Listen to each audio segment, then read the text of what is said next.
कशा आहात तुम्ही? ओके, चलो आज आपण काय करूयात, आज आपण एक नवीन टॉपिक शिकणार आहोत, बरोबर. तुम्ही काय करताय सगळे लोक? कोणता कोर्स करताय? नर्सिंग करताय. पण आता काय झालं की तुम्ही एखाद्या बसमध्ये बसलात, तुम्ही मस्त छानपैकी ॲप्रॉन घातलाय, ड्रेसअप केलंय, तुम्ही एखाद्या बसमध्ये बसलाय आणि बसमध्ये बसल्यानंतर एक वृद्ध महिला किंवा एखादी तरुण व्यक्ती किंवा एखादा माझ्यासारखा मिडल एजचा माणूस तुम्हाला भेटला आणि त्याने तुम्हाला विचारलं, काय करतेस बेटा तू? अच्छा, हे काय तुझं इथं सेवा काय आहे? है ना, आहे ना, लोगो आहे ना इथं तुमच्या ॲप्रॉनवरती. कोणीतरी विचारलं तर काय सांगाल तुम्ही? काय करते? नर्सिंग करते म्हणजे नेमकं काय करते? What is the meaning by nursing? Nursing म्हणजे काय? आणि त्यात तर तुम्ही फक्त सेवा नर्स लिहिलंय. हॅलो, विचारू शकता ना असं कोणीतरी? या ओके, बघा, समजा त्या माणसाने तुम्हाला असं विचारल्यावर तुम्हाला नर्सिंगची सिम्पलचं डेफिनेशन, व्याख्या सांगता आली पाहिजे. ओके, सो आता बघा, मी तुम्हाला ती व्याख्या सांगतोय, ती तुम्ही वहीमध्ये लिहून घ्यायची. ओके, आणि एकदम फास्ट यायचं. काल मी तुम्हाला चौथा नियम सांगितला होता, 30% फास्ट व्हायचे. किती पर्सेंट? 30%. पहिला नियम काय होता? पहिला नियम काय होता? एक तर जोरात बोलायचंय, बरोबर, भरपूर बोलायचंय आणि विषयावर बोलायचंय. ओके, हा होता नंबर 1. सेकंड इज बसा पटकन fast. Second is a smiling face, है ना. नर्सिंगमध्ये आपण ज्यावेळेस आलो त्यावेळेस आपण कमिटेड झालेलो आहोत आपल्या प्रोफेशनशी, आणि आपली प्रोफेशनची पहिली नीड आहे, पहिली गरज आहे की आपण सतत स्माइलिंग फेसमध्ये असायला हवं, बरोबर. बिकॉज ऑफ आपण ज्या लोकांची शुश्रूषा करणार आहोत, नर्सिंग करणार आहोत, ही सगळीच्या सगळी लोक आर्थिक, मानसिक, सामाजिक आणि शारीरिक दृष्टिकोनातून खचलेली आहेत आणि तिथं ती गंभीर स्वरूपात ॲडमिट होतात. आणि अशा स्वरूपात असणाऱ्या व्यक्तीचं मानसिक संतुलन बऱ्यापैकी बिघडलेलं असतं आणि म्हणून त्यांच्या अवतीभोवती येणारी लोक जर का खुशमिजाज असतील, त्यात स्पेशली डॉक्टर्स असतील किंवा नर्सेस असतील किंवा मेडिकल पॅरामेडिकलच्या क्षेत्रातली जी त्या ठिकाणी पॅरामेडिक्स असतील, ती जर का त्या ठिकाणी हसतमुखाने त्यांच्यापर्यंत पोहोचतील तर त्यांना रिपेअर होण्यासाठी मदत होईल. सरनो, आणि म्हणून आपण सतत हसत राहायला पाहिजे, स्माइलिंग फेसमध्ये राहायला पाहिजे. आपलं दुःख आपल्या मनामध्ये ठेवायचं, परंतु आपण जेव्हा एखाद्याचं दुःख काढायला जाऊ त्यावेळेस आपण सतत स्माइलिंग फेसमध्ये असलं पाहिजे. तिसरा मी तुम्हाला रूल सांगितला होता, तो तिसरा रूल्स नियम असा होता की आपल्याला निर्लज्ज होऊन जगायचंय. कसं जगायचंय? आता निर्लज्ज व्हायचं म्हणजे काय व्हायचंय? हॅलो, बघा, लक्षात घ्या, आपल्याला शुश्रूषा करायची आहे ना. मग बघा, आपल्या पुढे स्त्री असेल अथवा पुरुष असेल, है ना, आपण जर का लाजलो, आपण जर का संकोचित मनाने राहिलो तर आपण पूर्णपणे शुश्रूषा नाही करू शकणार. समजते तुम्हाला? मग आपण आपल्यासाठी समोर झोपलेली व्यक्ती स्त्री आहे किंवा पुरुष आहे त्याच्याशी आपल्याला काय घेणं देणं नाही. तो आपल्यासाठी एक सब्जेक्ट आहे, विषय आहे आणि तो आपल्याला शिकायचा आहे, बरोबर. म्हणून आपण बाकीच्या सगळ्या गोष्टी साईडला ठेवायच्यात आणि आपलं नर्सिंगमधचं योगदान 100% तिथे जायचं. हा होता तिसरा नियम. फोर्थ नियम मी तुम्हाला काल सांगितलं होतं की आजपासून तुम्हाला 30% फास्ट बनायचं आहे, बरोबर.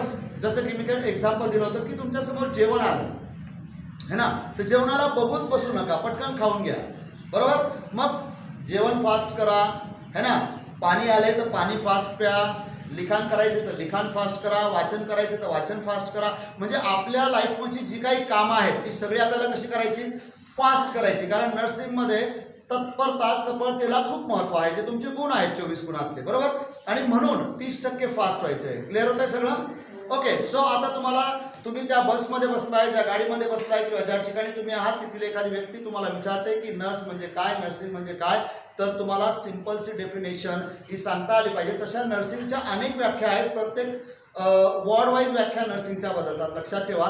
परंतु एक सिंपल व्याख्या ही आपल्याला सतत आली पाहिजे की जेणेकरून आपण एखाद्याला ते सहज एक्सप्लेन करू शकू. क्लिअर होतं काय बोलतोय? म्हणजे जर तुम्ही मेडिसिन वॉर्डला काम करत असाल तर मेडिकल नर्स बनाल, जर का तुम्ही सर्जिकल वॉर्डला असाल तर तुम्ही सर्जिकल नर्स बनाल, पेडियाट्रिक वॉर्डला असाल तर पेडियाट्रिक नर्स बनाल, गायनॅक वॉर्डला असाल तर गायनॅक नर्स बनाल, जनरलला असाल तर जनरल नर्स बनाल. ओके, पण ह्या सगळ्या झाल्या तुमच्या वेगवेगळ्या नर्सिंगच्या व्याख्या. पण एक सिंपलची व्याख्या मी तुम्हाला आता इथे सांगतोय, लिहून घ्या. आजारी, अपंग, अबालवृद्ध, आजारी, अपंग, अबाल, वृद्ध लोकांचे संगोपन, संवर्धन,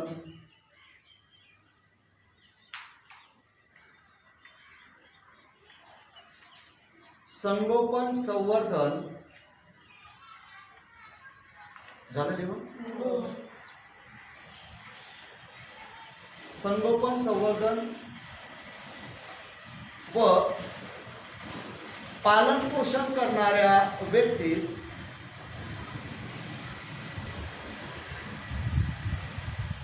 नर्स असे म्हणतात.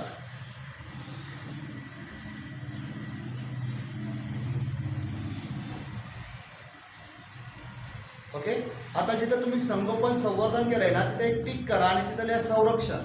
म्हणजे एक पॉइंट राहिलाय आपला, संगोपन संवर्धन संरक्षण व पालन पोषण करणाऱ्या व्यक्तीस नर्स असे म्हणतात.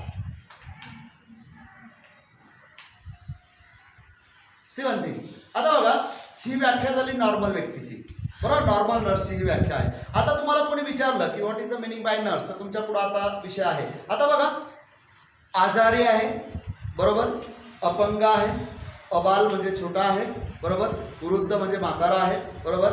म्हणजेच एक आजारी व्यक्ती, एक अपंग व्यक्ती, एक छोटं बाळ, एक वृद्ध व्यक्ती यांचं काय करायचं आपल्याला? संगोपन संवर्धन संरक्षण व पालन पोषण करायचंय. अशा सर्व प्रकारची कामं करणाऱ्या व्यक्तीला काय म्हणतात? नर्स किंवा परिचारिका असे म्हणतात, बरोबर. आता हे सगळं तुम्ही नॉर्मली तुमच्या लँग्वेजमध्ये लिहून घेतले, बरोबर. आता हिला पाठ पण करायची. आता जर का हिला तुम्ही घोकमपट्टी केली तर ही तुमच्या 2-4-8 दिवस लक्षात राहील, त्याच्यानंतर तुम्ही विसरून जा. मी तुम्हाला एक पद्धत शिकवतो जी मी तुम्हाला आधी शिकवली होती, है ना. जसे की किती राष्ट्रपती आहेत भारताचे?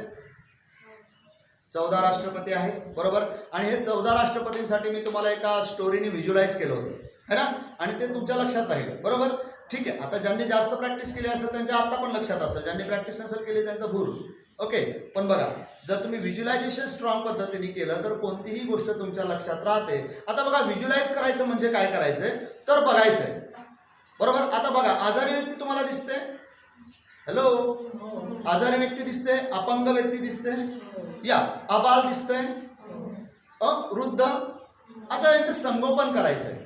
संगोपन म्हणजे सांभाळ करायचा आहे, बरोबर. संवर्धन करायचं म्हणजे पुनर्वसन करायचं. बघा, संगोपन करणं, सांभाळ करणं म्हणजे शुश्रूषा करणं, बरोबर. म्हणजे तुमच्या समोर एक पेशंट झोपलाय, त्याचा त्या दिवसांसाठी तुम्ही संगोपनच करताय ना, है ना. संगोपन करायचंय, बरोबर.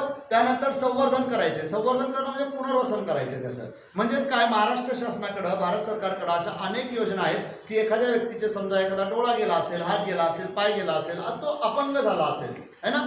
तर शासनाकडे अशा अनेक योजना आहेत की ज्या योजनेचा आपण त्यांना लाभ मिळवून देऊ शकतो. त्यासाठी आपण त्यांना हेल्प करू शकतो. फॉर एक्झाम्पल, एखादं सर्टिफिकेट्स त्यांना आपण मिळवून देऊ शकतो. जसं की बघा, जर तुम्ही अपंग असाल, तर अंध असाल, बहिरे असाल, मूकबधिर असाल, तर अशा लोकांसाठी एस टी महामंडळामध्ये 25% सवलत आहे. म्हणजे 25% भाडं त्यांना लागतं, समजतं. अशा अनेक योजना आहेत ज्या योजनेचा तुम्ही त्यांना फायदा करून देऊ शकतात. नेक्स्ट इज संरक्षण करायचंय. म्हणजे काय करावं लागेल आपल्याला त्यांचं? जसं की येणाऱ्या एखाद्या रोगापासून लसीकरण करून त्यांचे त्या रोगापासून संरक्षण करायचंय, बरोबर. जसं की तुम्ही पाहिलं असेल BCG, ट्रिपल पोलिओ, है ना. अनेक लसेस आता मार्केटमध्ये उपलब्ध आहेत. मिजल्स, मॉम्स, है ना, रुबेला, अनेक प्रकारच्या लस मार्केटमध्ये उपलब्ध आहेत. आता हा कोरोनाचा पिरियड गेला काही दिवसांपूर्वी बघा आपल्याकडनं, आणि त्यामध्ये आता कोरोनाची लस आलेली आहे, बरोबर ना. सो एखाद्या होणाऱ्या रोगापासून आपल्याला त्या व्यक्तीचं काय करायचंय? संरक्षण करायचंय. क्लिअर होतंय सगळं. आता पालन पोषण करायचंय म्हणजेच काय करायचंय की तो ज्यावेळेस आजारी असेल त्यावेळेस त्याला योग्य तो त्याच्या आजाराला अनुकूल असा आहार, डाएट त्याला द्यायचा आहे आपल्याला, बरोबर. जसं तुम्ही डॉक्टरकडे गेल्यावर तुम्हाला खोकला असेल तर डॉक्टर असं म्हणतात का तेलकट खा, तिखट खा, काय म्हणतात? तेलकट तिखट खाऊ नका, है ना. साधं खा, खिचडी भात खा. म्हणजे तो डाएट मेंटेन केला जातो आणि नर्सेस हा डाएट मेंटेन करतात, बरोबर. म्हणून संगोपन संवर्धन संरक्षण आणि पालन पोषण करण्याची जबाबदारी कुणाची आहे? नर्सची आहे, बरोबर. आता व्याख्या लक्षात आली तुमच्या? चलो, कोण म्हणून दाखवल मला?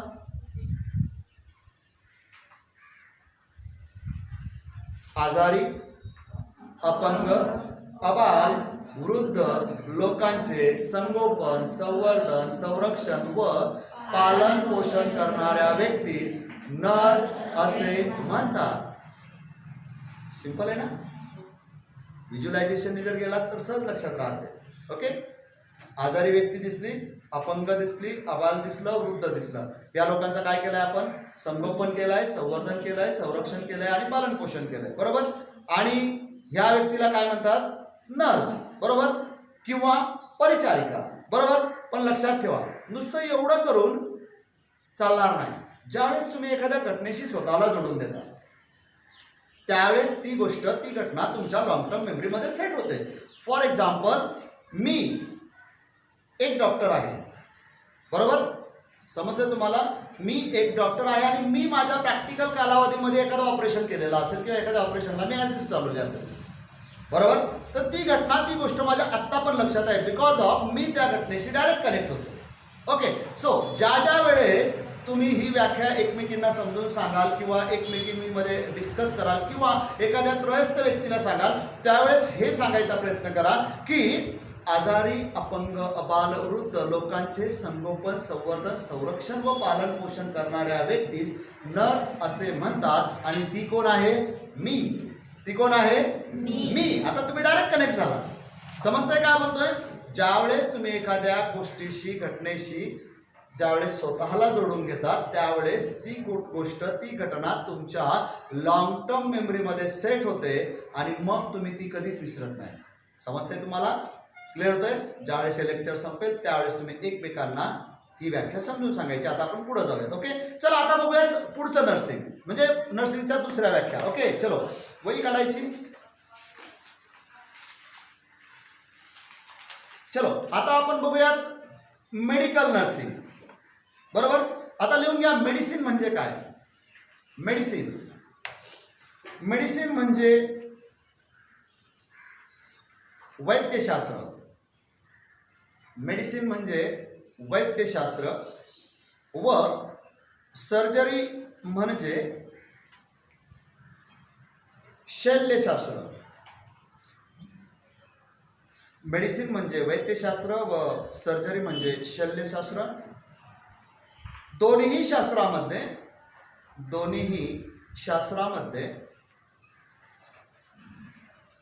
चिकित्सा तपासणीस अत्यंत महत्व आहे. अत्यंत महत्व आहे, कारण त्याशिवाय रोगनिदान होऊ शकत नाही. कारण त्याशिवाय रोगनिदान होऊ शकत नाही.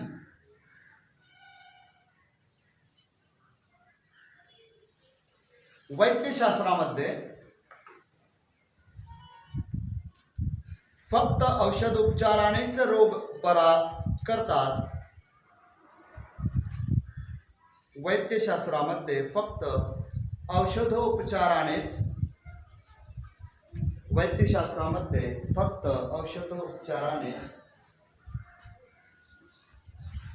रोग बरा करतात.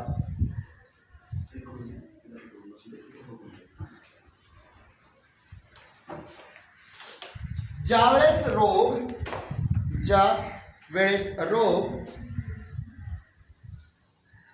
औषधोपचाराने बरा होत नाही, ज्यावेळेस रोग औषधोपचाराने बरा होत नाही,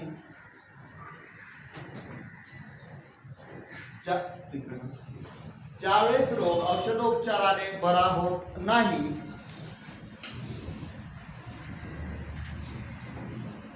त्यावेळेस शस्त्रक्रियेचा आधार घेतात. म्हणून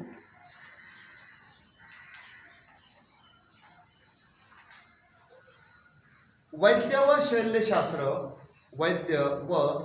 शल्यशास्त्र एकत्रितपणे घेतले जाते. म्हणून वैद्य व शल्यशास्त्र एकत्रितपणे घेतले जाते.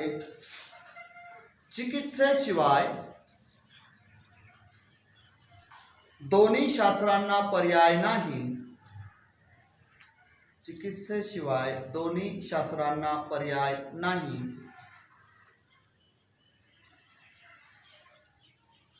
म्हणून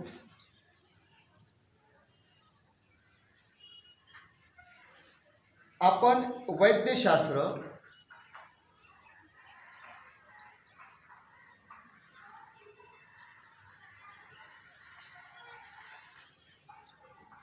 व शल्य शास्त्र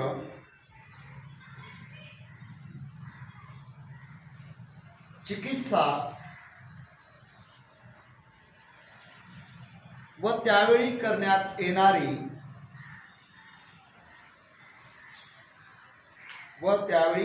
येणारी परिचर्या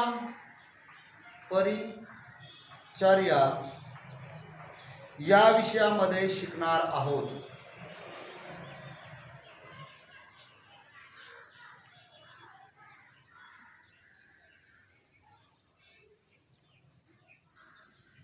आता लिहून घेऊयात आपण मेडिसिनची व्याख्या. मेडिसिन लिहा.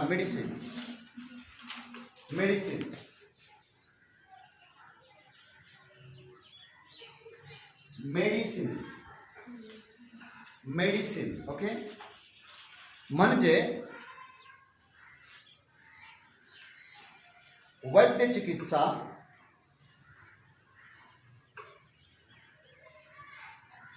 त्याची व्याख्या लिहून घ्यायची आपल्याला. व्याख्या आणि डॉट देऊन पुढे चालायचं.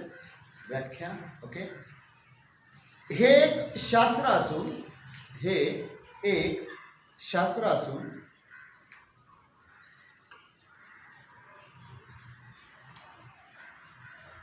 यामध्ये आजार झाल्यानंतर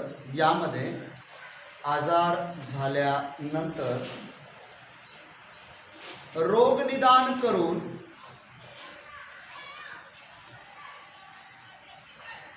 तो रोग फक्त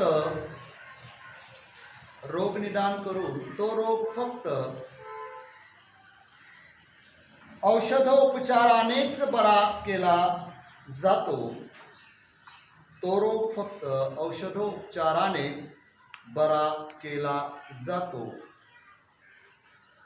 पॅरेग्राफ देऊन लिहा.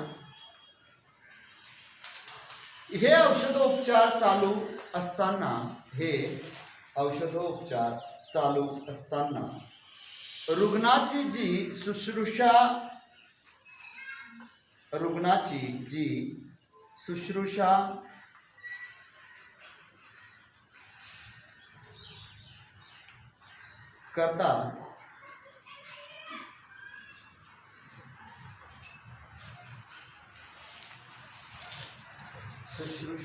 करतात त्यालाच वैद्यकीय शुश्रूषा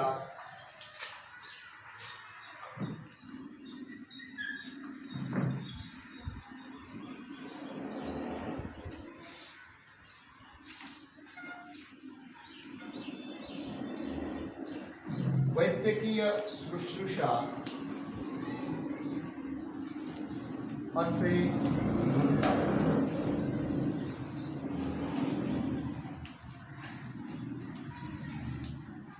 ही झाली तुमची मेडिसिनची नर्सिंगची व्याख्या. बरोबर. मेडिसिन म्हणजे काय?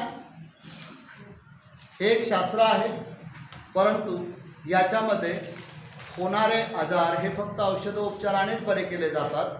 बरोबर. लक्षात येते तुमच्या? ओके. आणि यामध्ये जी परिचर्या करतात तिलाच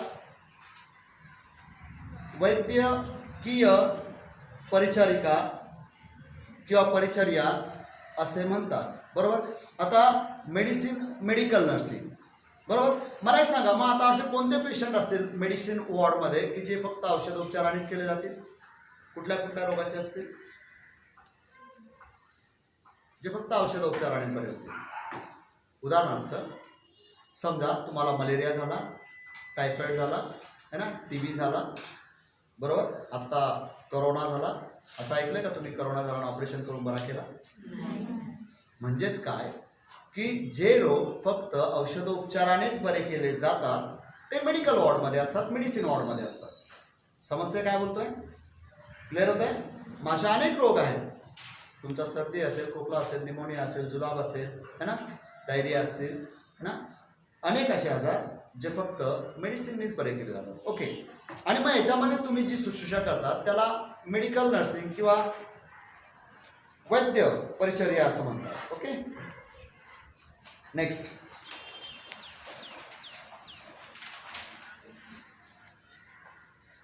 सर्जरी. सर्जरी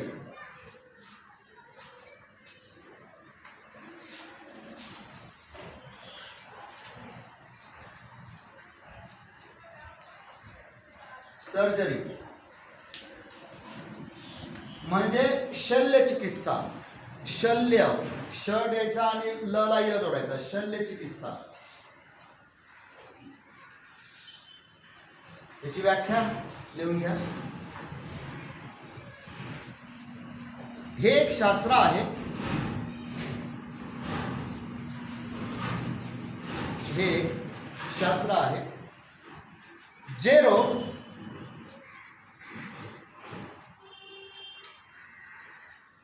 फक्त औषधोपचाराने बरे करता येत नाहीत. जे रोग फक्त औषधोपचाराने बरे करता येत नाहीत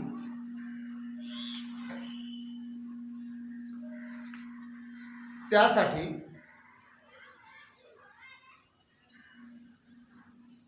शस्त्रक्रियेचा आधार घ्यावा लागतो. त्यासाठी शस्त्रक्रियेचा आधार घ्यावा लागतो.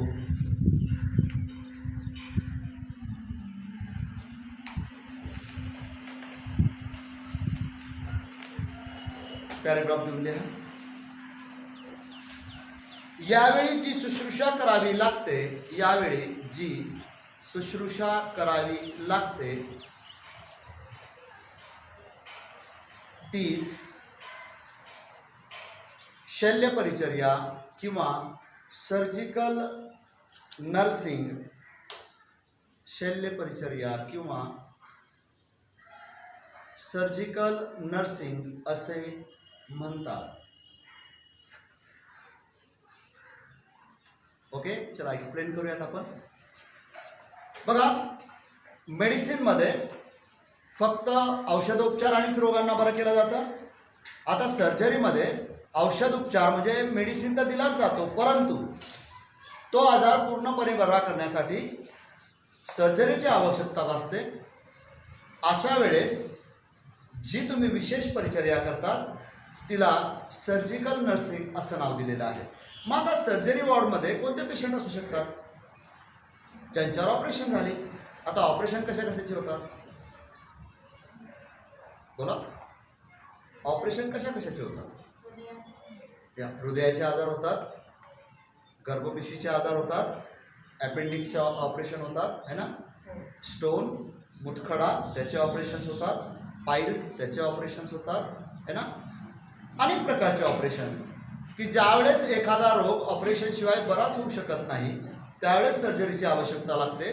आणि ही सर्जरी झाल्यानंतर ज्यावेळेस तुम्ही त्या ठिकाणी नर्सिंग करता, ज्याला विशेष असं नाव दिलंय, जी विशेष परिचर्या करतात तीस सर्जिकल नर्सिंग असं नाव दिलेलं आहे.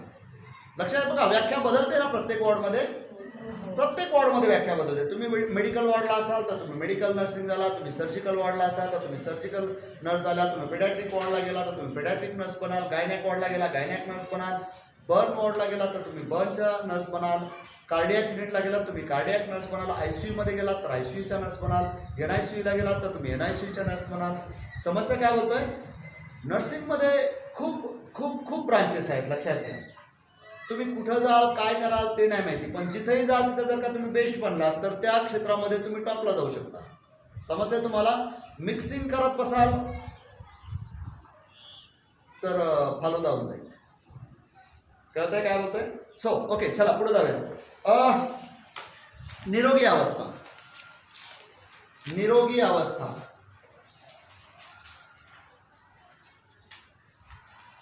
निरोगी अवस्था. ओके, लिहून घ्या. मनुष्य निरोगी असणे म्हणजे तरी काय?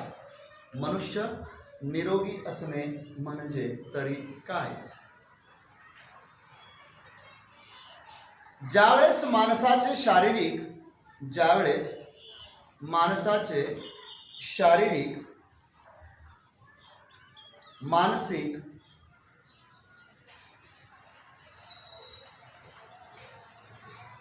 व सामाजिक व्यवहार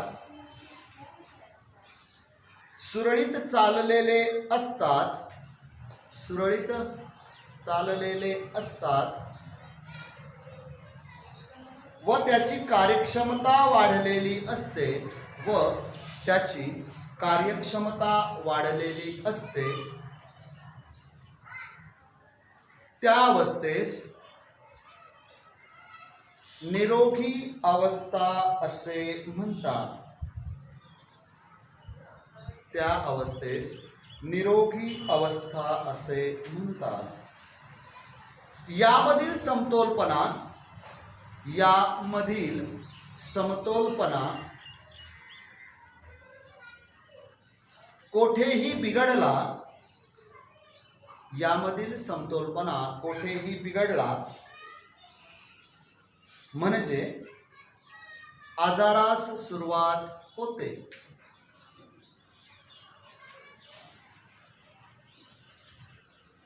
मी काल पण तुम्हाला ही व्याख्या समजून सांगितली होती, आठवते तुम्हाला? हॅलो, काल पण तुम्हाला मी ही व्याख्या समजून सांगितली होती की एखादी माणूस आजारी पडतो, एखादी व्यक्ती आजारी पडते म्हणजे नेमकं काय होतं, तर शारीरिक, मानसिक, सामाजिक त्याचं संतुलन बिघडतं है ना, आणि मग तो आजारी पडतो. जोपर्यंत हे सुरळीत चाललेलं असतं तोपर्यंत तो निरोगी असतो. ओके, मग आता आपण लिहून घेऊयात. ज्यावेळेस तुम्ही हॉस्पिटलला जाल त्या ठिकाणी काही असे शब्द तुमच्या कानावर पडतील की ज्या शब्दांच्या आधारावर तुम्हाला अनेक गोष्टी कराव्या लागतात. ओके, सो काही आपण संज्ञा व त्यांच्या व्याख्या लिहून घेऊयात. लिहा संज्ञा व व्याख्या.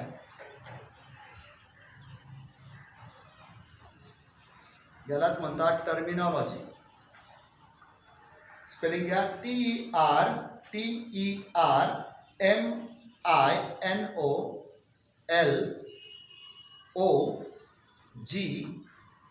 टर्मिनॉलॉजी. ओके, चला आता या टर्मिनॉलॉजीमध्ये पहिली संज्ञा आपण शिकणार आहोत. पहिला टॉपिक आपण घेणार आहोत. नंबर 1 लिहा. इटिओलॉजी. इटिओलॉजी.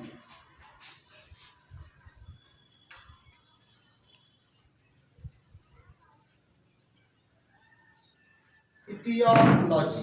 स्पेलिंग घ्या. स्पेलिंग घ्या. ETIOLOGY.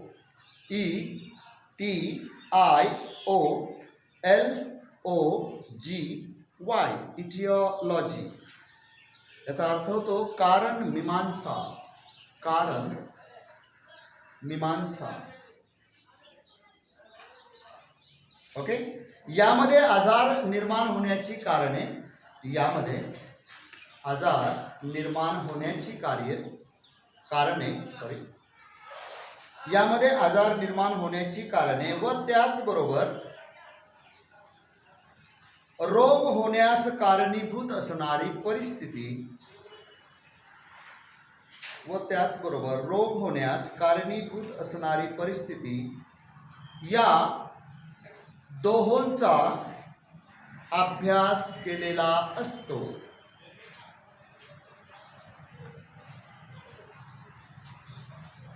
कारणांना कॉजेस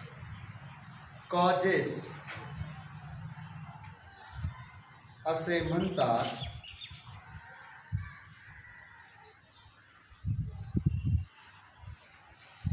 तर कारणीभूत असणाऱ्या परिस्थितीस प्रिडिस्पॉन्जिंग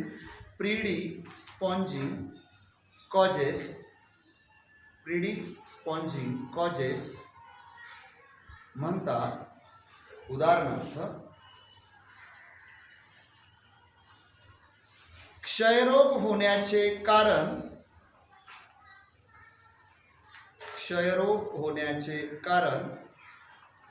क्षयरोगाचे जंतू, परंतु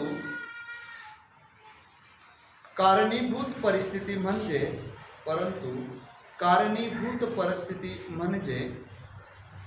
दमट व कोंदट जागेमध्ये राहणे किंवा सूतगिरणीमध्ये काम करणे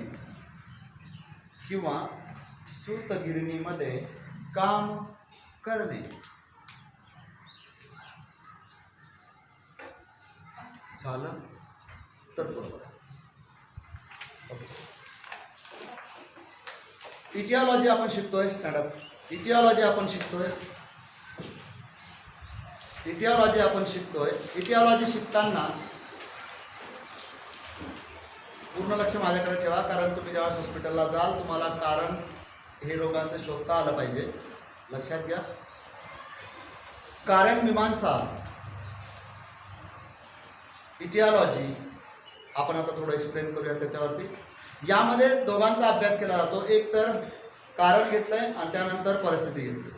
बरोबर, म्हणजे रोग होण्याचं कारण आणि उद्भवणारी परिस्थिती. बरोबर, किंवा ऑलरेडी तिची असलेली परिस्थिती, अशा दोघांचा अभ्यास केलेला आपण या ठिकाणी बघितला. बरोबर, त्यासाठी आपण क्षयरोग म्हणजे टीबीचा आजार. आता क्षयरोग होण्याचं कारण तिचा जंतू आहे, परंतु त्याला कारणीभूत परिस्थिती काय आहे की जर दमट वातावरण असेल, कोंदट वातावरण असेल किंवा सूतगिरणीमध्ये काम करणारी लोक असतील जिथं सतत कोंदट आणि दमट वातावरण असतं, अशा वातावरणामध्ये टीबीचा जंतू फास्ट डेव्हलप होतो. बरोबर, आणि त्या ठिकाणी त्या लोकांना क्षयरोगाचा आजार होऊ शकतो. पण क्षयरोग हा संसर्गजन्य रोग आहे, जसा की आजचा कोविड, कोरोना. समजते तुम्हाला? मग असे अनेक रोग आहेत, जसं की या कोरोनाच्या आधी स्वाईन फ्लू आला होता. त्यावेळेस पण लोकांनी मास्क लावले होते, परंतु त्याची लस, त्याची जी काय अँटीडोस होता, टॅबलेट टॅमीफ्लू नावाचा, तो लगेच उपलब्ध झाल्यामुळं आपल्याला ती परिस्थिती एवढी जास्त लक्षात आली नाही. परंतु कोरोना आपल्याला खूप लक्षात राहील जोपर्यंत आपण जिवंत राहू. बरोबर ना? कारण गेले 7-8 महिने आपण लॉकडाऊनमध्ये काढलेत, घरातच बसून काढलेत, अनेक परिस्थितीशी आपण सामना केला.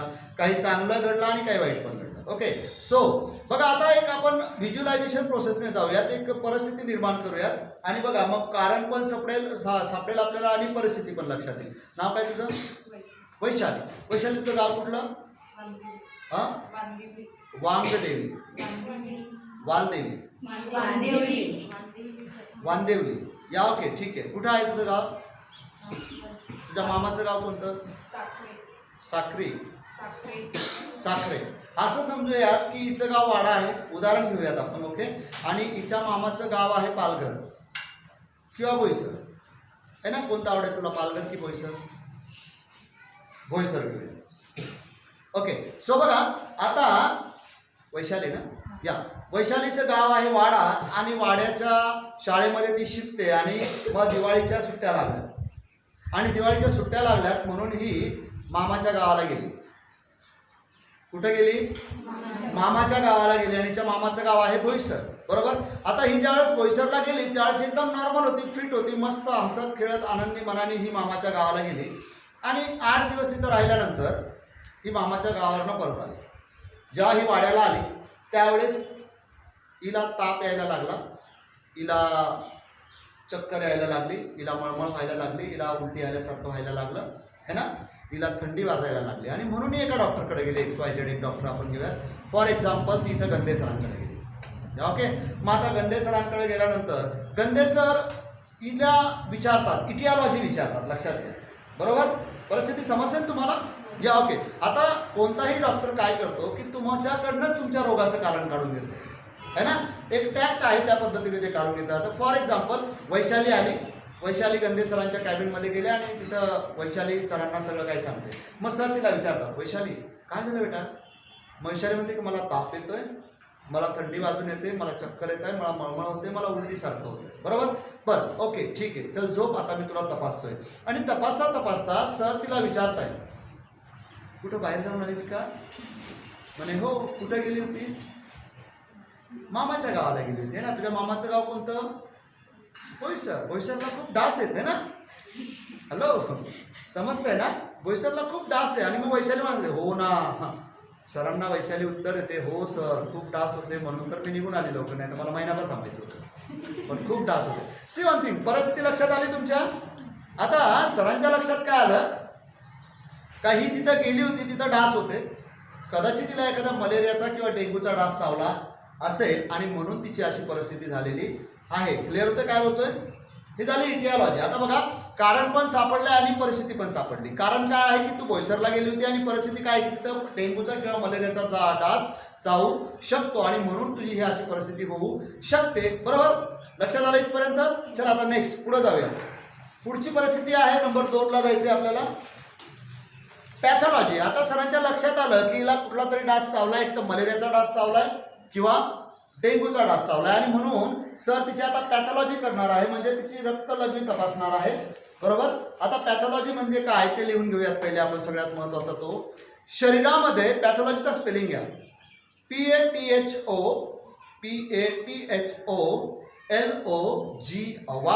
पॅथॉलॉजी. ओके, लिहून घ्या. शरीरामध्ये रोगाची प्रगती कशी होते, शरीरामध्ये रोगाची प्रगती कशी होते याच्या अभ्यासाला पॅथॉलॉजी असे म्हणतात.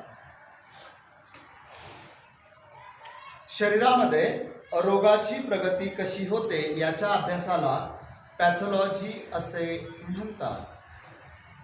आता सरांच्या एक गोष्ट लक्षात आलेली आहे की ही बोईसरला गेली होती, बोईसरला खूप डास आहेत, कदाचित मलेरियाचा किंवा डेंग्यूचा डास चावलेला आहे आणि म्हणून सर हिच्या आता काही तपासण्या करतील, रक्ताच्या तपासण्या करतील. बरोबर, त्यामध्ये मलेरियन पॅरासाइट असेल किंवा विडाल असेल, टायफॉइडची टेस्ट असेल आणि अशाच प्रकारच्या त्या टेस्ट करायला तयार झालेत. बरोबर, आता तिसरी स्टेज आली, लिहून घ्या, morbid anatomy. Third stage morbid anatomy. Spelling घ्या, MORBID, मॉर्बिड. ॲनाटॉमीचा स्पेलिंग घ्या, ANATOMY,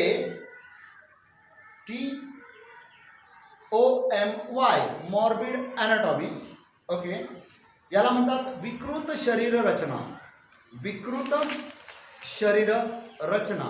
मॉर्बिड ॲनाटॉमीला म्हणतात विकृत शरीर रचना. लिहून घ्या, ज्या इंद्रियाला आजार झालेला आहे, ज्या इंद्रियाला आजार झालेला आहे त्या इंद्रियामध्ये आजारामुळे झालेल्या बदलास, त्या इंद्रियामध्ये आजारामुळे झालेल्या बदलास मॉर्बिड ॲनाटॉमी असे म्हणतात.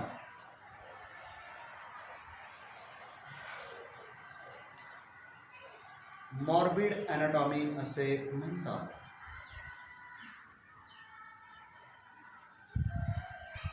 बघा, आता वैशालीला विचारलं जातंय तू कुठं गेली होतीस, मग तिथली परिस्थिती सरांनी जाणून घेतली, पॅथॉलॉजीसाठी हे केलंय, तपासणीसाठी दाखवले, परंतु आता ही पेशंट, हा पेशंट टेबलवरती आहे. मग सर चेक करतायत, स्टँडअप लास्ट बेंच. आता सर चेक करतायत, काय चेक करतायत की हिच्या शरीरामध्ये अजून काही बदल झालेला आहे का, है ना. आणि मग सर काय करतायत की तिला म्हणतात हात उचल, पाय उचल, है ना, मान इकडं कर, तिकडं कर, आ कर, डोळे दाखव, जीभ दाखव, है ना, अशा अनेक गोष्टी, है ना. म्हणजे डोळे तपासतायत, सगळ्या गोष्टी. म्हणजे जो आजार आहे तो आजार तर आहेच आहे, परंतु जो आजार आहे त्याच्यामुळे अजून काही परिस्थिती बिघडलेली आहे का, ते सगळं चेकअप करण्याचं काम मॉर्बिड ॲनाटॉमीमध्ये करतात. Number 4, symptoms. सिम्पटम्स,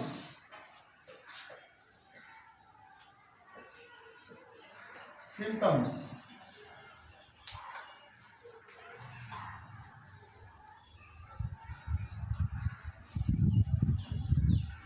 सिम्पटम्स, मला स जोडायचा आहे. सिम्पटम्स. ओके, स्पेलिंग घ्या, SYMPTOMS,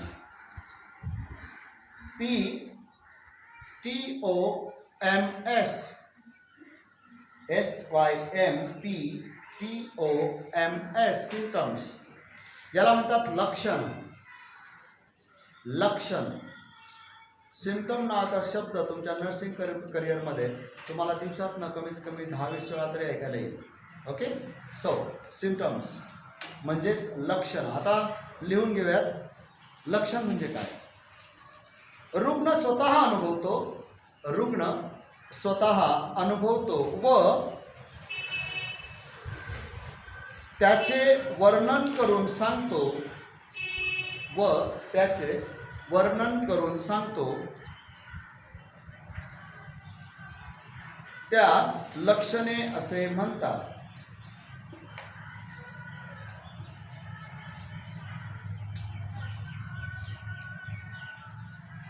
रुग्ण स्वतः अनुभवतो व त्याचे वर्णन करून सांगतो. आता लक्षात घ्या, ताप कुणाला आलाय?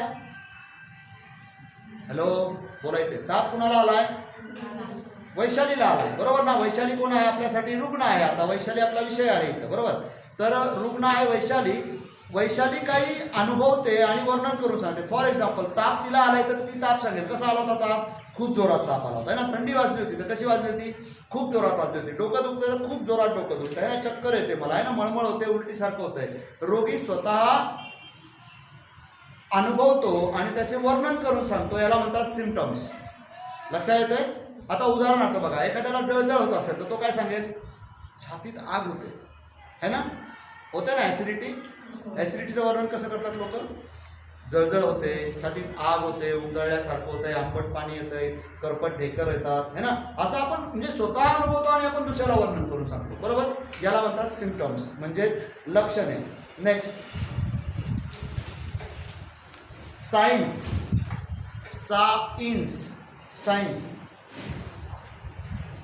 स्पेलिंग घ्या, SIGNS. सायन्स म्हणजे चिन्हे.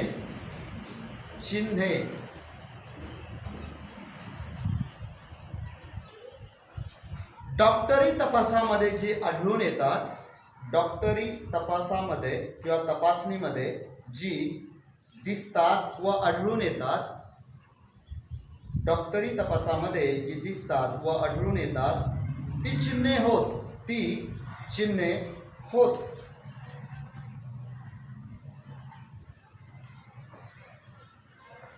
डॉक्टर तपासत असताना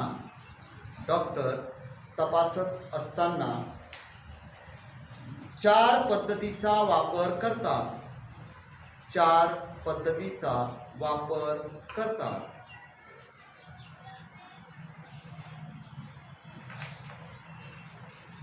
बघा, झालं.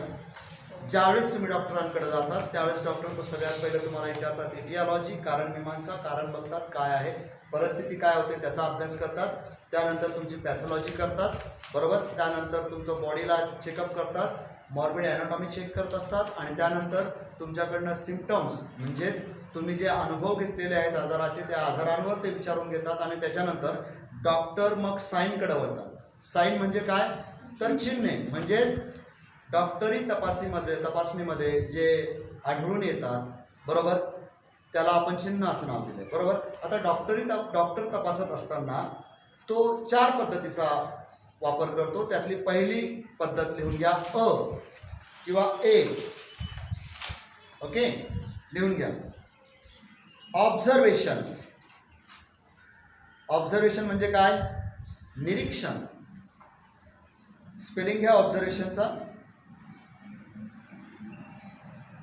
OBSERVATION.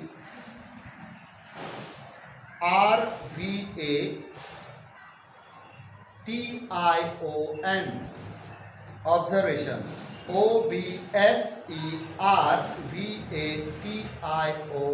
OBSERVATION. ऑब्झर्वेशन म्हणजे निरीक्षण.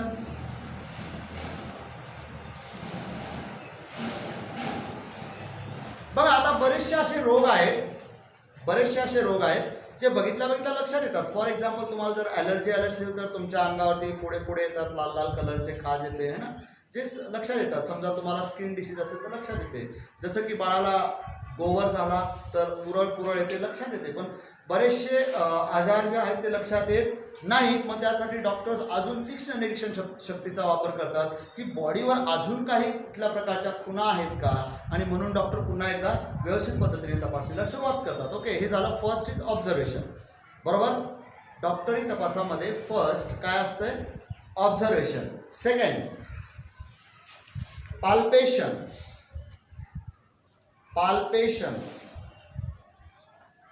म्हणजेच हाताने चाचपून पाहणे, हाताने चाचपून पाहणे. पाल्पेशनचा स्पेलिंग घ्या.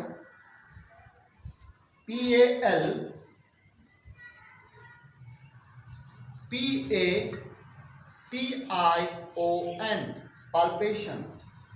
ओके, यालाच पीडन असेही म्हणतात, यालाच पीडन असेही म्हणतात.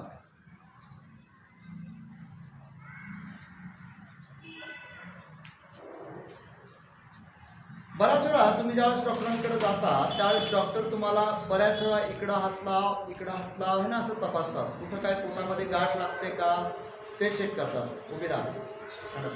ओके, बऱ्याच वेळा तुम्हाला चेकअप करतात, पोटामध्ये दाबून बघतात कुठं काय गाठ लागते का, है ना. आणि दाबत असताना तुमच्या चेहऱ्याकडे बघतात, है ना. समजा कुठं दाबल्यानंतर तुम्ही चेहऱ्यावर तुमच्या हलकीशी काय कळ आल्याची भावना, कळ आल्याला आपण असं करत असतो, है ना. मग तशी काही तुमच्या चेहऱ्यावरती दिसतंय का, अशा प्रकारचं ऑब्झर्वेशन सरांचं चालू असतं, है ना. मग ते पोट असेल किंवा बॅक साईडला असेल किंवा हातावर तुमच्या छोट्याशा हॅमरने मारून बघतात, सेन्सेशन आहे का, है ना. पाहिली तुम्ही छोटी हॅमर पाहिली असेल, हॅमर असते रबराची, त्यांनी मारून बघतात. ओके, सेन्सेशन चेक करतात. ओके, नेक्स्ट इज अ क लिहून घ्या आता. पर्कशन,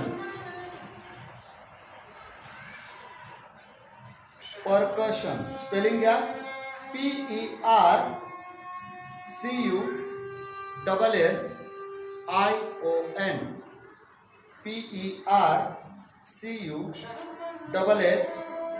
PERCUSSION, पर्कशन म्हणजेच टिचकणे, टिचकणे.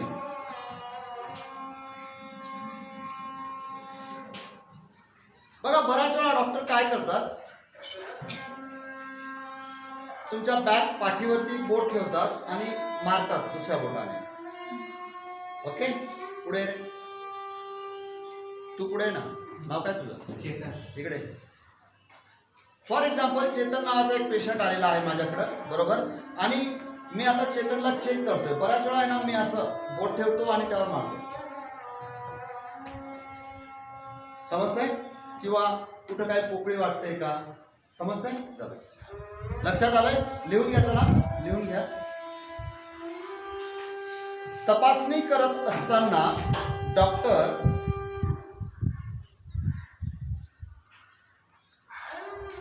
आपला डावा हात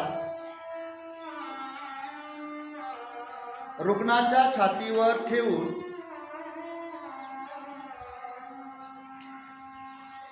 बोटावर उजव्या हाताच्या तर्जनीने टिचकी मारतात, तर्जनीने टिचकी मारतात. त्यामुळे निर्माण होणारा आवाज, त्यामुळे निर्माण होणारा आजार नाही, आवाज हा पोकळ आहे की जड आहे ते कळते.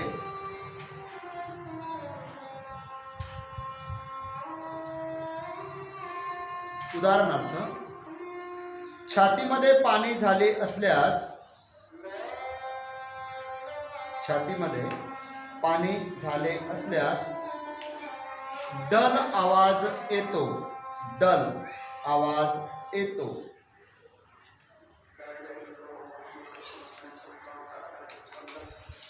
ड. नेक्स्ट पॉइंट, ड.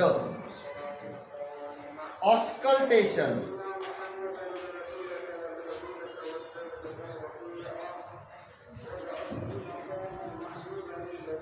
Auscultation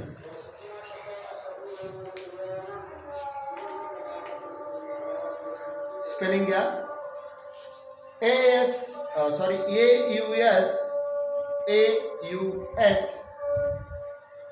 CULTATION.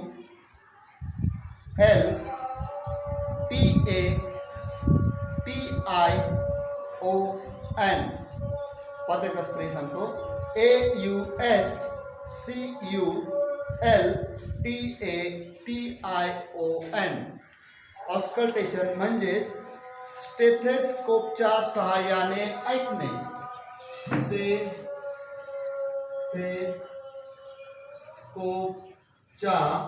सहाय्याने ऐकणे.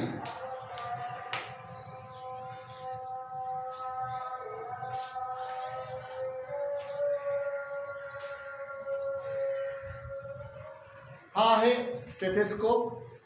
पाहिलाय सगळ्यांनी? Okay.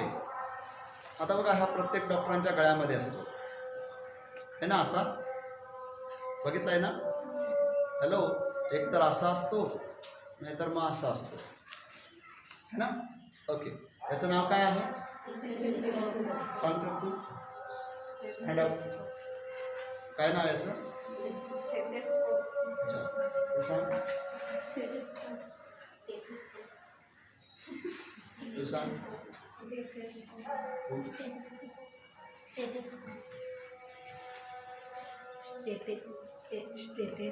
Stand up. Fast fast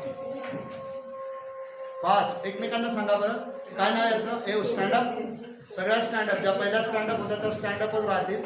एकमेकांना सांगायचंय. काय याचं नाव? इथं लिहिलंय बघा. मला नाही सांगायचं, सांगायचं एकमेकांना. जास्त शहाणपणा करायचा नाही. तुम्ही दोघी सांगा. तू सांग ना तिला मागचीला.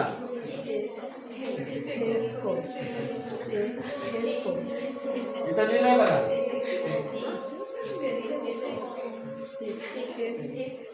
सुधारलं सगळ्यांचं? नसेल तर सुधरून घ्या. Okay, sit down. Seven thing लक्षात घ्या. ही आपली आहे ओळख. ही काय आहे? ओळख आहे आपल्या. आणि ही ओळख जर काहीचं आपल्याला नावच नसेल माहिती तर प्रॉब्लेम येईल ना. अच्छा, शॉर्टकट मध्ये याला स्टेथो म्हणतात. काय म्हणतात? या एकदम शॉर्टकट मध्ये. सिस्टर स्टेथो आणा. मग कुठं शोधायला जा. नाव बदललंय फक्त, वस्तू तीच आहे. कळतंय ना?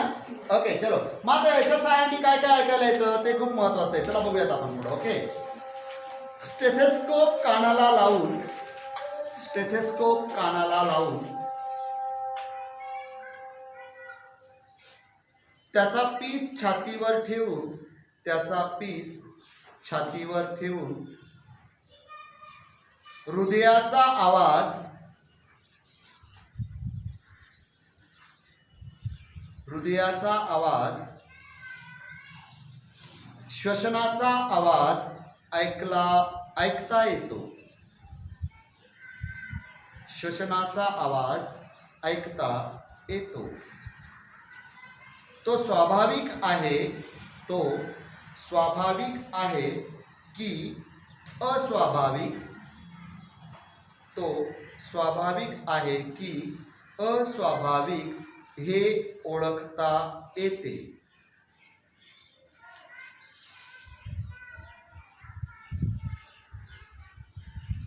ओके, चलो. तर स्टेथेस्कोपच्या सहाय्याने काय काय कळतं तर आपण हृदयाचा आवाज ऐकू शकतो. एक. दुसरं, आपण फुफ्फुसामध्ये कुठं काय कॅव्हिटीज वगैरे आहेत का, कफ आहे का ते आणि कळतं. तिसरं अतिशय महत्त्वाचं म्हणजे पोटामध्ये जर का एनेरोबिक नावाचं इन्फेक्शन झालं तर याच्या सहाय्याने तुम्हाला ते समजतं. पोटामध्ये गडगड गडगड आवाज येत असतात. जनरली हे आवाज डिसेंट्री डायरियामध्ये येतात, बरोबर. आणि तेवढंच 3 गोष्टी फक्त ह्या स्टेथोस्कोपच्या सहाय्याने समजतात. सगळ्यात महत्त्वाचं म्हणजे हृदय, मग फुफ्फुस आणि मग इंटेस्टाईन. ठीक आहे, 3 गोष्टींसाठी याचा वापर केला जातो. चौथा याचा वापर केला जातो BP घेताना, ज्याला आपण ब्लड प्रेशर म्हणतो, बरोबर. मग ज्यावेळेस तुम्हाला किती लोकांना ब्लड प्रेशर घेता येत आहे का नाही अजून शिकवलं? शिकवलं का नाही शिकवलं? शिकवलंय ना. ओके, सोना तू पण सगळ्यांना शिकवशील आता. तुला येतं सगळं? ओके, हिला जरा, हिला सोडू नका. ठीक आहे, हिच्याकडनं शिकून घ्या. ठीक आहे, ओके. आणि हिला पण येतं आहे, बरोबर ना. किंवा अजून तुम्हाला मदत लागली तर मॅडम आहेत आपल्या, त्यांच्याकडनं शिका. मेगा मॅडम आहेत, वाघ मॅडम आहेत, यांच्याकडनं शिकून घ्या. ओके, नेक्स्ट टाइम मी तुम्हाला BP, पल्स हेच सगळं शिकवणार आहे, पण ते तोपर्यंत तुम्हाला आलं पाहिजे. Okay, stand up. Okay, so हे खूप इम्पॉर्टंट आहे. ओके, चला पुढे जाऊया. कॉम्प्लिकेशन्स. कॉम्प्लिकेशन.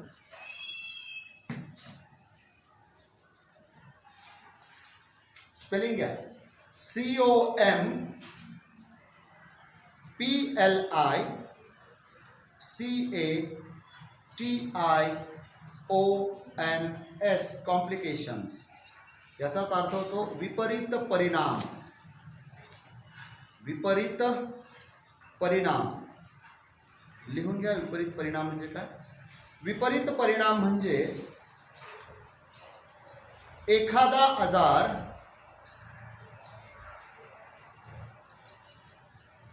झाल्यानंतर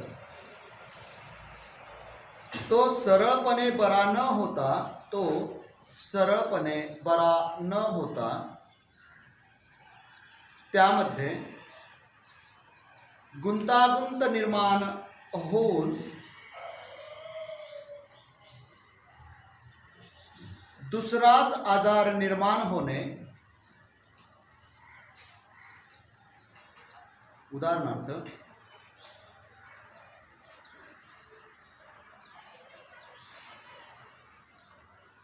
गोवर हा रोग झालेल्या बालकाला निमोनिया होणे हा विपरीत परिणाम होय.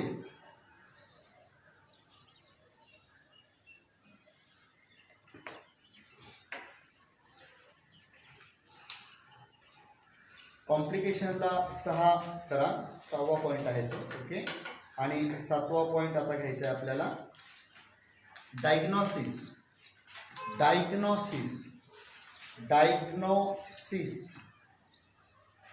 लिहून देऊ. लिहा. डायग्नोसिस.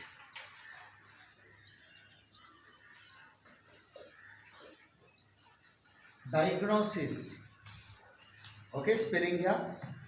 DIAGNOSIS.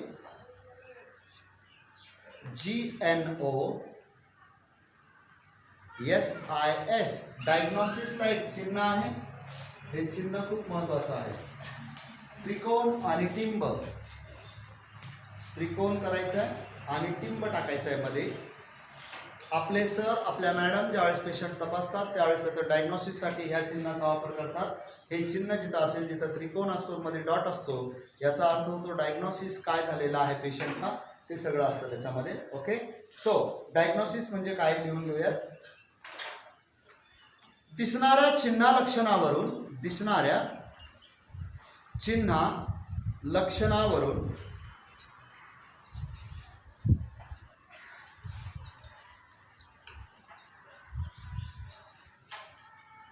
मिळालेल्या माहितीवरून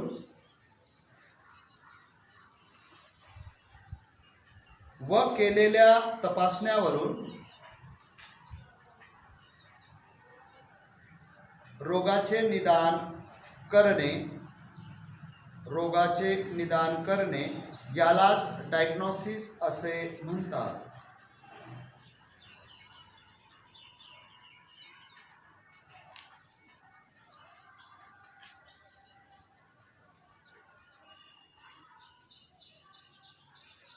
लिहिलं. दिसणाऱ्या चिन्ह लक्षणावरून मिळालेल्या माहितीवरून व केलेल्या तपासण्यावरून रोगाचे निदान करणे यालाच डायग्नोसिस असे म्हणतात. डायग्नोसिसचा अर्थ काय? रोग निदान. जोपर्यंत एखाद्या रोगाचं निदान होत नाही तोपर्यंत त्या रोगावर उपचार करता येत नाहीत. समजतंय तुम्हाला?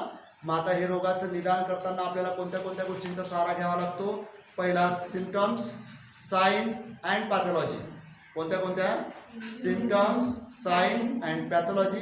3 गोष्टींचा आपल्याला सपोर्ट घ्यावा लागतो आणि त्याच्या अभ्यासावरूनच आपल्याला रोगाचं डायग्नोसिस होतं, रोग निदान होतं आणि आफ्टर दॅट आपण त्याच्यावरती ट्रीटमेंट करायला लागतो. Number 8 prognosis.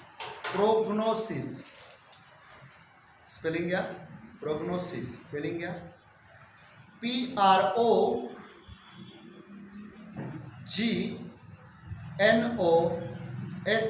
PROGNOSIS. प्रोग्नोसिस म्हणजेच रोगाचे भवितव्य. लिहून घ्या. एखादा रोग बरा होईल किंवा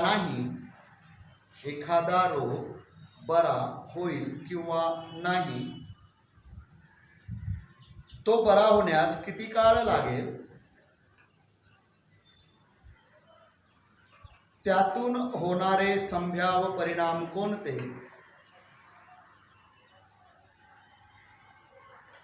या सर्व माहितीलाच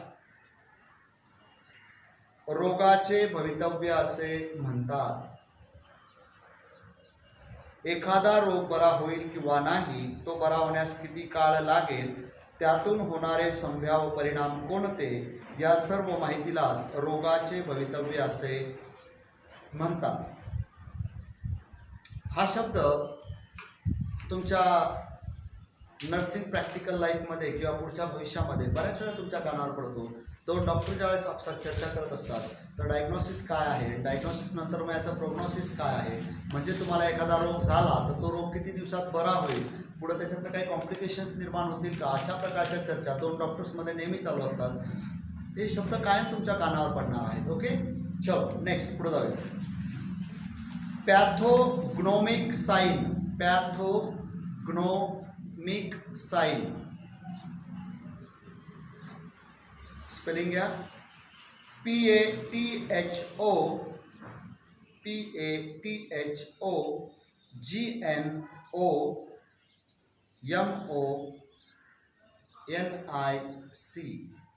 साइन, SIGN साइन, पॅथोग्नोमिक साइन. लिहून घ्या. एखादे वैशिष्ट्यपूर्ण चिन्ह फक्त ठराविक रोगातच आढळते, दुसऱ्या कोणत्याही रोगात ते आढळत नाही, व त्यामुळे रोगनिदान निश्चित होते. उदाहरणार्थ, घटसर्पामध्ये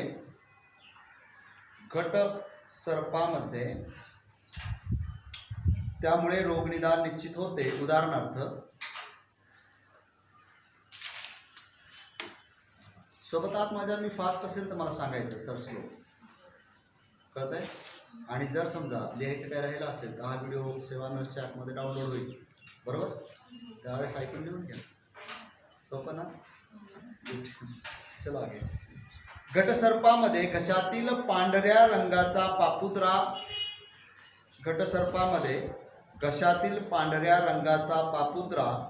काढण्याचा प्रयत्न केल्यास रक्तस्राव होणे. घटसर्पामध्ये घशातील पांढऱ्या रंगाचा पापुद्रा काढण्याचा प्रयत्न केल्यास रक्तस्राव होणे. नंबर 10. नंबर 10.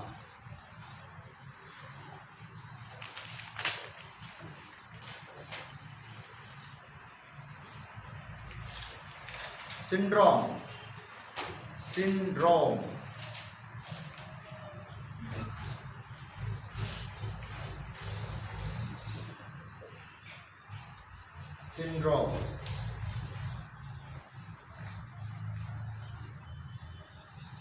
लिहून घ्या. स्पेलिंग SYNDROME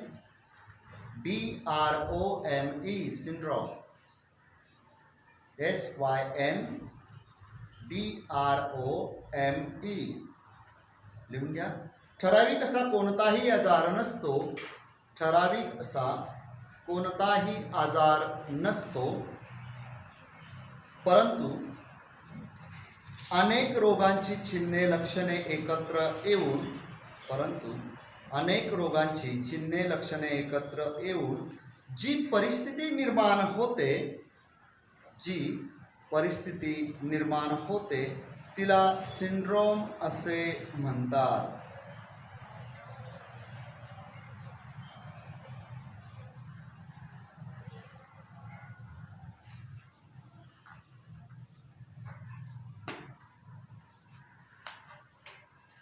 सिंड्रोम म्हणजे काय तर ठराविक असा कोणताही आजार नाहीये, पण अनेक रोगांची चिन्ह लक्षणे एकत्र येतात आणि वेगळीच काहीतरी परिस्थिती उद्भवते. मग या कंडिशन्समध्ये त्याचं डायग्नोसिस होत नाही, प्रॉपर ट्रीटमेंट देण्यासाठी अडचणी येतात, तो एक सिम्ड्रॉम बनतो. म्हणजेच फॉर एक्झाम्पल मलेरिया पण दिसतोय, TB पण दिसतोय, टायफॉईडसारखी पण लक्षणं आहे, डेंग्यू पण दिसतोय. आणि मग आता अशा ह्या परिस्थितीमध्ये जर का तुम्ही हॉस्पिटलला गेला तर त्यांना कोरोना पण दिसेल. समजतंय? म्हणजे अनेक रोगांची चिन्ह लक्षणे एकत्र आली, बरोबर, आणि त्यामुळे डायग्नोसिस थोडंसं अवघड होतंय आणि म्हणून त्याला नाव दिलं सिंड्रॉम. म्हणजे काय आहे कळत नाही. बऱ्याच वेळा बघा असे पेशंट्स आपण बघतो की यार माझे सगळे रिपोर्ट नॉर्मल आहे, मला काय होतंय तेच कळत नाही, माझा आजार तिथल्या तिथंच आहे ना. सिंड्रोमॅटिक परिस्थिती तयार होते. ओके, सो 10 पॉईंट मी तुम्हाला आज शिकवलेत. सिडाऊन. 10 पॉईंट मी तुम्हाला आज शिकवलेत. या 10 पॉईंटला नीट पैकी तुम्ही शिकून घ्यायचे, समजून घ्यायचे. समजा तुमचं काही लिहायचं राहिलं असेल तर हा व्हिडिओ तुमचा अपलोड होणार आहे सेवा नर्सच्या ॲपमध्ये. त्याच्यामध्ये तुम्ही पुन्हा एकदा हा 1 तास 52 सेकंदाचा काहीतरी आहे व्हिडिओ, हा व्हिडिओ तुम्ही पुन्हा पुन्हा पहा. तुम्ही काही लिहायचं राहिलं असेल तर पुन्हा एकदा लिहून घ्या. ओके, लक्षात येते. परंतु हे पॉईंट्स खूप महत्त्वाचे तुमच्या प्रॅक्टिकल लाईफसाठी. नेक्स्ट लेक्चरमध्ये आपण रोगांचे वर्गीकरण शिकणार आहोत. लिहून घ्या. नेक्स्ट टॉपिकमध्ये आपण रोगांचे वर्गीकरण शिकणार आहोत. यामध्ये आपल्याला 2 प्रकार बघायचे राहतील. एक तर संस्थांना होणारे आजार आणि त्याचबरोबर रोगाच्या कारणावरनं. ओके, तर आता हे सगळं आपल्याला नेक्स्ट प्रोजेक्टमध्ये बघायचं आहे, नेक्स्ट लेक्चरमध्ये बघायचं आहे. ओके,